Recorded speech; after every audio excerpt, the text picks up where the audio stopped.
So, yeah, it's confirmed. This series is going to make me lose my mind.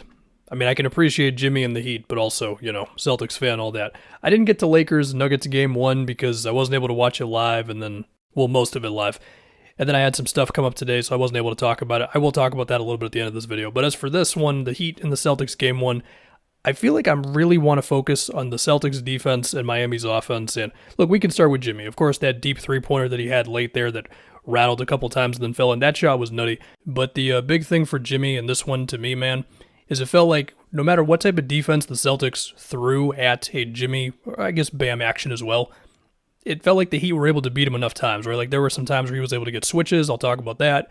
There were some times where they would bring two, and the Heat were still able to kill him on those. There were a couple times where now we're going to put him in drop, and they were able to relocate guys and get buckets off of that. So they did put the Celtics defense in a tough spot in this one. I do know the Celtics offense late there, there were some bad Tatum turnovers and stuff, but Jimmy, maybe late third, Jimmy gets a Peyton Pritchard switch off of a screen, and then he backs him down. They double him. It becomes a cross-court pass to Caleb Martin for a three.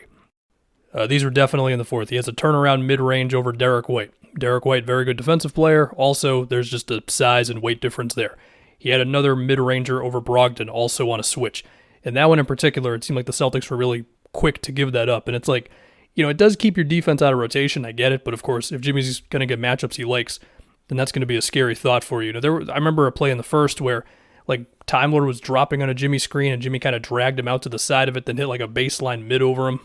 I remember a comfortable fadeaway mid-ranger over Peyton Pritchard, which, again, the Celtics can say to themselves, hey, he's taking a fadeaway jump shot, but matchups, all that stuff. So that's the first interesting thing after this one. How comfortable are they still with Jimmy getting certain switches? How determined are you to not give it to him? Do you want to bring two to the ball like that? Because, it's easy to say that, and then, you don't do it right. You might be giving up stuff to other guys. Hell, Caleb Martin was able to feast a little bit in this game off of Jimmy or Bam getting doubled. Caleb Martin had 3 threes in this one off extra attention to Jimmy, with that last one being he takes Brogdon off the dribble. Smart's got a double from the corner right to Caleb Martin 3. And the thing with that play was, he takes Brogdon off the dribble, and then he basically gets to the paint, and then Smart helps from the corner, and then it's a Caleb Martin relatively easy 3, right? Smart had an okay closeout, but a play like that one, do you want to bring that extra help after he's committed to the drive? Do you want to bring 2 on the ball before he's making his move? It's always going to be a little different depending on the play and whatever, but yeah, they got to figure that out. Another one was in the first quarter where Jimmy had to almost turn around in midair because Jalen helped, kind of aggressively, in the middle of the play off of Martin for a 3. Another time where they doubled Bam in the post, and then that one was right out to Caleb Martin, then he attacked off the catch, got a layup out of it, so the Celtics will have some things to figure out there. In terms of matchups, they started with Rob on Bam. There were some times where Horford was on Bam as well, and there was one play I remember where Horford was dropping on a Jimmy Bam action, and then actually there were 2. One was, again, Jimmy driving, Horford drop. This one's on the left wing, and he did step out of bounds. I didn't see it. It happens. I don't think that one thing would have determined the outcome of this game. I think the Heat were going to win this thing anyway. But that was a bounce pass to Bam for a floater. And then this other one was Rob dropping on a Jimmy Bam action. And then I think Gabe Vincent cut from the corner, and then he got the ball, and then he ends up throwing it out somewhere. Then he relocates to the top of the key and gets a 3. And that one might be just me appreciating Gabe Vincent a little bit more.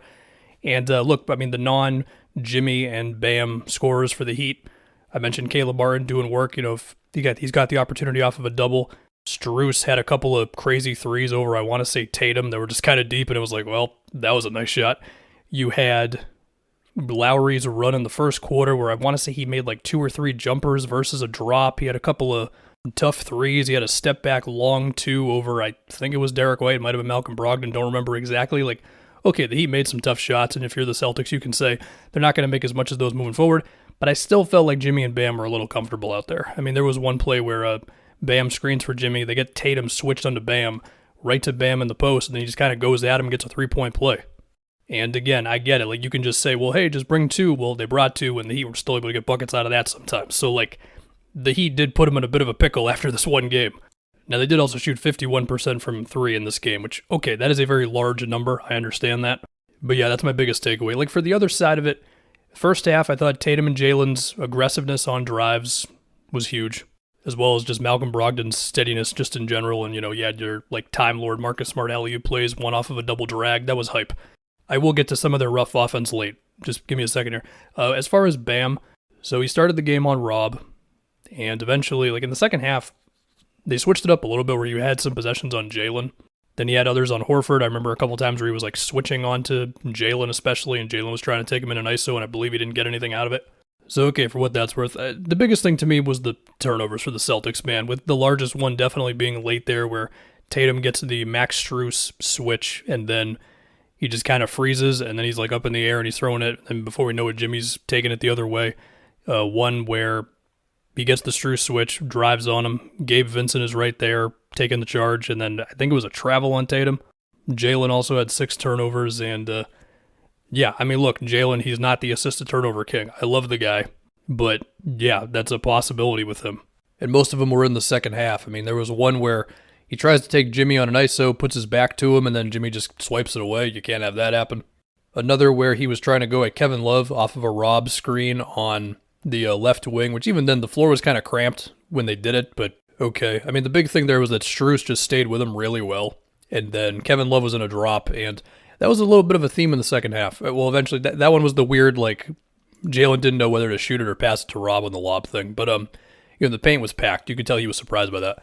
But yeah, back to the Kevin Love stuff. Like, there were a few plays where Kevin Love, similar to the Knicks series, when he's involved in an action, like, sometimes it might be a drop, but also sometimes he's going to be high up on screens with the goal of just being there for a second to get back to his guy. And I feel like that happened a few times as well. You add into that Strus holding up well on switches and all that.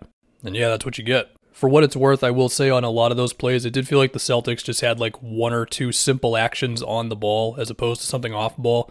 So while I don't think they went into full-blown like bad Celtics offense mode, they went into like, I don't know, medium bad Celtics offense mode, especially late there. But again, that was mostly in the second half. I thought the first.